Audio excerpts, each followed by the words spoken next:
राधे राधे। सभी भक्तों का मेरे चैनल में स्वागत है। महाकुंभ 2025 के दौरान प्रयागराज का संगम क्षेत्र एक भव्य आध्यात्मिक नगरी में बदल गया है। संगम पर श्रद्धालुओं के अपार जन सैलाब उमड़ा हुआ है। इस आयोजन में साधु संत, धार्मिक गुरु और लाखों श्रद्धालुओं की उपस्थिति हुई है। यह एक दिव्य आयोजन में परिवर्तित हो गया है। यह विश्व का सबसे बड़ा मेला महाकुंभ है। महाकुंभ 144 साल बाद ऐसा संयोग हो रहा है। इस कुंभ में जो हम सब एकत्रित हो रहे हैं, वहाँ यज्ञ लगातार 1 महीने तक चलेगा। उसमें आप अपने परिवार की तरफ से आहुति दें और सुनिए उस कुंभ का महत्व क्या है। यह भी हम आपको बता दें, इस कुंभ के महत्व को अवश्य सुनिए। क्या होता है, कई लोग इसके महत्व को नहीं समझते हैं। सब जा रहे हैं तो हम भी जाएंगे, ऐसा लगता है, पर ऐसा जाना बेकार है। किसी भी तीर्थ में घूमने की दृष्टि से नहीं जाना चाहिए। जिस तीर्थ में आप जा रहे हैं, उस तीर्थ का महत्व आपको पता होना चाहिए। जब आपको तीर्थ के विषय में मालूम होगा, उसके महत्व के विषय में मालूम होगा, तो आप निष्ठा के साथ उस तीर्थ में जाएंगे। और निष्ठा के साथ में जब उस तीर्थ में जाएंगे तो उसके जाने का फल कई गुना हो जाएगा। कुंभ में जाने का क्या लाभ है? सहस्त्र सहस्त्र अश्वमेघ यज्ञ करने का लाभ, वाजपेयी यज्ञ का लाभ, 1-1 लाख पृथ्वी की परिक्रमा करने पर जो फल मिलता है, उतना फल कुंभ स्नान में मिलता है। 1 लाख पृथ्वी परिक्रमा का फल मात्र एक बार कुंभ स्नान से प्राप्त हो जाता है। कुंभ में आप जो भी सत्कर्म करेंगे, उसका फल एक कल्पवास तक का फल मिलेगा। कल्पवास का मतलब है उस कुंभ के मध्य में आप जो भी कार्य करेंगे, वहाँ रहकर जो भजन करेंगे, वहाँ रहकर आप भोजन दान करेंगे, वहाँ रहकर जो आप वस्त्र दान करेंगे, वहाँ रहकर आप कुछ नहीं मात्र स्नान करेंगे। गंगा स्नान से बढ़कर कुछ नहीं है। आम जनता जो श्रद्धालु हैं, आस्थावान हैं, वह लोग स्नान करने जा रहे हैं। इस बार शाही स्नान को अमृत स्नान भी कहा जा रहा है। वहाँ अद्भुत नज़ारा देखने को मिल रहा है। जब अखाड़े यहाँ पर अपने साजो सज्जा के साथ पहुँचते हैं, उसके बाद अमृत स्नान करते हैं।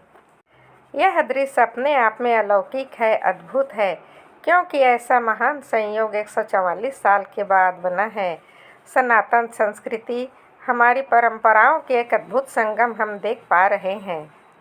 यही वजह है आज हर कोई आस्था की डुबकी लगाना चाहता है, क्योंकि कहा जाता है कि इस समय अगर आस्था की डुबकी त्रिवेणी संगम में लगाते हैं तो आपके कष्ट दूर हो जाते हैं, आपके पाप धुल जाते हैं, आपको मोक्ष की प्राप्ति होती है, आप दान दक्षिणा भी कर सकते हैं।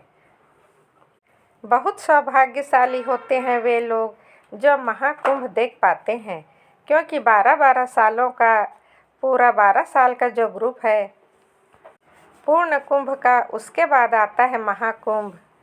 महाकुंभ देखना ही अपने आप में एक बहुत बड़ा सौभाग्य है, और जो लोग वहां तक पहुंच पाए हैं उनके लिए तो और भी बड़ी बात है। वे और ज़्यादा गौरवान्वित महसूस कर रहे हैं, खुद को और ज़्यादा सौभाग्यशाली महसूस कर रहे हैं। यह महाकुंभ है, कुंभ का राजा जिसे कहा जाता है। तब महाकुंभ आता है 144 साल बाद, और अब ऐसा ही संयोग बन रहा है। हम तब तक जीवित रहेंगे या नहीं रह पाएंगे, यह भी अपने आप में बहुत बड़ा संयोग है, क्योंकि 144 साल पार कर जाना एक बहुत बड़ी बात है। और ये जो तस्वीर सामने आ रही है, इसके ज़रिए आप खुद ही अपने आप को सौभाग्यशाली समझिए। सनातन संस्कृति में कुंभ बहुत ही प्राचीन है।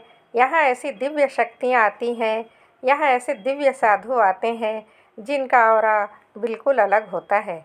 बहुत अलग शक्तियाँ होती है। यहाँ पर कई सारे अखाड़े शामिल होते हैं। सच में महाकुंभ एक ऐसा पर्व है, एक ऐसा त्यौहार है जिसको हर देशवासी को मनाना चाहिए। हम कुंभ के बारे में बात करेंगे। यह कहाँ से शुरुआत हुई, इस महापर्व की क्या क्या विशेषता है, कुंभ में कौन कौन सी दिव्य शक्तियाँ शामिल होती है, और कैसे एक अलौकिक जुड़ी है इस महाकुंभ से। यह परंपरा प्रारंभ हुई है जब समुद्र का मंथन किया गया और उस मंथन के द्वारा जब अमृत की प्राप्ति हुई। अमृत प्राप्ति के बाद उस अमृत के कलश को लेकर श्री गरुड़ जी जब चले, उन्होंने 4 स्थानों पर उस कलश को रखा और कलश रखने से उन 4 स्थानों पर थोड़ा थोड़ा अमृत गिरा है।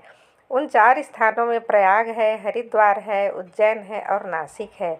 जिस जिस नक्षत्र के योग पर वह कलश वहाँ रखा गया, तो जब जब वह ग्रह नक्षत्र के योग आते हैं, उन स्थानों पर कुंभ का आयोजन होता आया है। यह केवल मनुष्य ही नहीं, देवता भी, यक्ष भी, गंधर्व भी, किन्नर भी, नाग, सब के लिए कुंभ है। और कुंभ का अर्थ ही है जहाँ सबका समावेश होता हो, वह कुंभ है। तो कुंभ किसी विशेष का नहीं है, कुंभ सबका है और सभी लोग कुंभ में आते हैं। हमारी सनातन हिंदू परंपरा में तो हर व्यक्ति के जीवन में अभिलाषा रहती है, अगर 4 कुंभ ना भी हो पाए तो कम से कम एक कुंभ का तो मैं निश्चित रूप से स्नान कर ही लूँ। कुंभ सबका है, करोड़ों लोग इसमें शामिल होते हैं। जो व्यवस्थाएं होती है वह कैसे हो जाती है इतने आराम से, हमें देखने पर एक चमत्कार जैसा ही लगता है। यह स्वाभाविक है। जिस दिन मौनी अमावस्या का कुंभ होता है उस दिन करोड़ों जनसंख्या में वहाँ लोग उपस्थित होते हैं। सबको भोजन मिलता है, सबको रहने को मिलता है, सारी सुख सुविधाएं मिलती है, चिकित्सा प्राप्त होता है। हमारे पौराणिक कथाओं में भी यह वर्णन आता है, जब जब कुंभ होता है तो देवलोक में देवताओं की सभा बैठती है और उस सभा में एक एक देवता को कुंभ की व्यवस्था की जिम्मेदारी दायित्व दिया जाता है। तुम कुंभ में यह व्यवस्था देखोगे, तुम यह देखोगे, तुम वह देखोगे। कुंभ अपने आप में बहुत ही एक चमत्कारिक मेला है। इसमें करोड़ों आबादी एक साथ इकट्ठा होती है। सबसे बड़ी बात, एक से एक दिव्य संत जिनके दर्शन नहीं होते हैं, एक से एक ऐसे नागो कुंभ के समय में दर्शन को मिलते हैं। कुंभ के बाद वे कहाँ चले जाते हैं किसी को पता नहीं लगता है। नागा साधु हमेशा से मिस्टीरियस से रहते हैं, मिस्ट्री बनी रहती है इन लोगों के बारे में। तो यह आपने सुना है, ये कुंभ के वक्त आते हैं हजारों की संख्या में और फिर कुंभ के बाद कहाँ चले जाते हैं पता नहीं लगता है। इनकी जो परंपरा है वे संन्यास लेते हैं, वह अपने को जन्म और मृत्यु से भी पार कर लेते हैं। उन आत्म भाव में स्थित हो जाते हैं, शरीर भाव में नहीं रहते हैं। शरीर उनके लिए कोई चीज़ नहीं रह जाता है, क्योंकि मनुष्य की सारी कामनाएं, सारी इच्छाएं, सारी समस्या शरीर भाव के कारण है। तो जो नागा है वह तो शरीर भाव से उसी दिन ऊपर उठ गया जिस दिन उसने नागा परंपरा में संन्यास लिया। तो वह उनकी प्रकृति रहस्यों के साथ जुड़ जाता है, क्योंकि यह प्रकृति अपने आप में बहुत बड़ी रहस्यमय है। वह कहीं न कहीं इस स्थूल जगत से सूक्ष्म जगत के व्यवहार में जीने लगता है, और जो चीज़ जितनी सूक्ष्म होती जाएगी वह उतने ही शक्तिशाली होती चली जाएगी। जब हम किसी अणु को तोड़ते हैं, परमाणु, फिर इलेक्ट्रॉन, प्रोटॉन, फिर उनको भी तोड़ते हैं, तो दुनिया की बड़ी महाखतरनाक शक्तियों में बदल जाते हैं। तो जब हम जितने सूक्ष्म में चले जाएंगे, जितने सूक्ष्म में हम जाते जाएंगे, इस कोने से उस कोने तक चेतना सूक्ष्म भाव में स्थित हो जाते हैं। कुंभ मेला में अद्भुत दृश्य देखने को मिलता है। नागा साधुओं का समूह स्नान के लिए जाता है, उनके लिए कोई नियम नहीं। उस समय उनको सिर्फ माँ के पास पहुँचना है। माँ गंगा, यमुना, सरस्वती और त्रिवेणी संगम में उन्हें पहुँचना है। कोई नियम नहीं, कोई कानून नहीं जो उन्हें रोक सकता है। वे अपना मार्ग स्वयं बनाते हुए आगे बढ़ते चले जाते हैं अपने आराध्य की ओर, उस अमृत वर्षा की ओर जहाँ स्नान करेंगे। ऐसा दृश्य और कहीं देखने को नहीं मिलता है। शरीर में भस्म लिपटे हुए नागा साधु आगे शस्त्र अस्त्र लेकर के बढ़ते जाते हैं। बेहद अलौकिक तस्वीर प्रयागराज महाकुंभ में नजर आ रही है। ये साधु सबको आशीर्वाद देते हुए आगे की तरफ बढ़ते जा रहे हैं। दोनों हाथों से लोगों को अपना आशीर्वाद देते हुए आगे बढ़ते ही जा रहे हैं। इतनी तेजी से एक भी क्षण की दूरी न रह जाए, एक भी पल की दूरी न रह जाए। उनके और माँ यमुना, गंगा, सरस्वती के बीच में।